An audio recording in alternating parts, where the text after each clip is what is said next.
हरे राम हरे कृष्ण। अब हम श्रीमद् वाल्मीकि रामायण के बालकांड के षोडश सर्ग का पाठ करेंगे। वाल्मीकि जी 16वें सर्ग में लिखते हैं कि राजा दशरथ का पुत्रेष्टि यज्ञ चल रहा है। पुत्रेष्टि यज्ञ में सभी देवताओं ब्रह्मा जी और विष्णु जी का भाग रखा गया है और उनका आह्वान किया गया है। इस आह्वान पे सभी देवता भी वहां आ जाते हैं, ब्रह्मा जी भी आ जाते हैं और भगवान विष्णु भी आते हैं।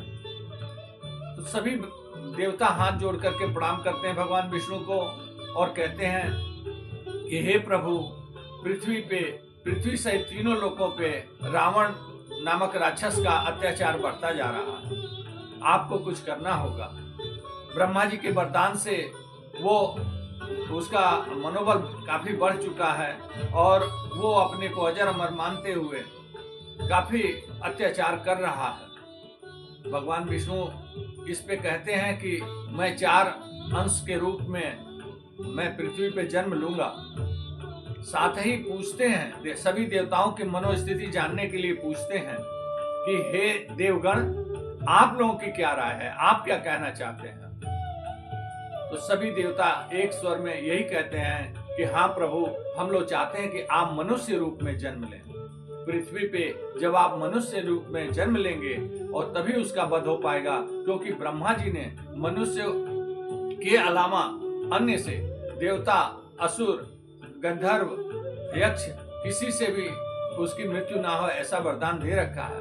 केवल उसने मनुष्य को तुच्छ जान करके वो वरदान नहीं, मनुष्य का से मारे जाने का वरदान नहीं मांगा था। अतः मनुष्य रूप में ही आप उसका वध कर सकते हैं। और देवता कहते हैं कि हे प्रभु, ये बड़ा ही सुंदर अवसर है कि महाराज दशरथ यहाँ पे पुत्रेष्टि यज्ञ कर रहे हैं। तो भगवान विष्णु राजा दशरथ को अपना पिता मान करके और अपने मन में प्रणाम करते हैं और पुत्रेष्टि यज्ञ आगे बढ़ता है और भगवान विष्णु अंतर्ध्यान हो जाते हैं। इधर सिंह ऋषि पुत्रेष्टि यज्ञ करा रहे हैं और हवन कुंड में लपटें उठ रही हैं। हवन कुंड से एक प्रजापत्य पुरुष का अवतरण होता है। हवन कुंड से वो बाहर आते हैं।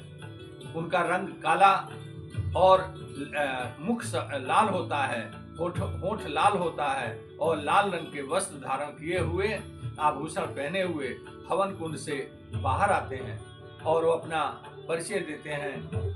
राजा दशरथ को प्रणाम करते हुए कहते हैं, महाराज दशरथ, मैं प्रजापति द्वारा भेजा गया, मैं प्रजापत्य पुरुष हूँ और मुझे अपने हाथ में, प्रजापत्य पुरुष के हाथ में एक बहुत बड़ा परात होता है, उस परात में खीर होती है। वो बताते हैं कि हे महाराज, ये परात में खीर है जो देवताओं द्वारा बनाई गई है और ये खीर मैं आपको देने आया हूँ। इस खीर को आप अपने रानियों को खिला देंगे तो वो पुत्र रत्न की प्राप्ति होगी उन्हें। महाराज दशरथ उस परात को अपने हाथ में ले लेते हैं और उसके पश्चात प्रजापत्य पुरुष पुनः अग्निकुंड में अंतर्ध्यान हो जाते हैं। महाराज दशरथ उसे लेकर के और सिंह ऋषि के आदेश पे, और जैसा कि प्रजापत्य पुरुष ने भी ये उनसे कहा था अंतर्ध्यान होने से पहले कि इसे रानियों को खिला दीजिएगा। महाराज दशरथ खीर की परात लेकर के अपने अंतापुर में जाते हैं और वहां सबसे पहले परात का में जितनी खीर है उसका आधा भाग महारानी कौशल्या को देते हैं।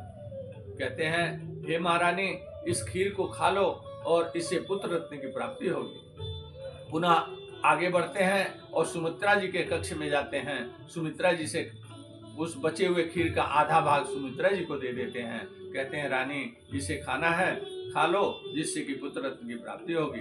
और बचे हुए भाग को लेकर के कैकेयी के कक्ष में जाते हैं और कैकेयी को देते हैं। पुनः जब वो कैकेयी कक्ष से लौटते हैं सुमित्रा के कक्ष की तरफ, तो परात में बचा हुआ जो खीर का जो भी अंश परात में लगा हुआ था उसे इकट्ठा करके और महारानी सुमित्रा को दे देते हैं। और तत्पश्चात कुछ दिनों पश्चात उन्हें राजा दशरथ को यह सुनने को मिलता है कि तीनों रानियां गर्भवती हो चुकी हैं। राजा दशरथ बहुत ही प्रसन्नता का अनुभव करते हैं होडस सर्ग में इतना ही। अगली कड़ी में हम 17वें सर्ग में का पाठ करेंगे। हरे राम हरे कृष्ण।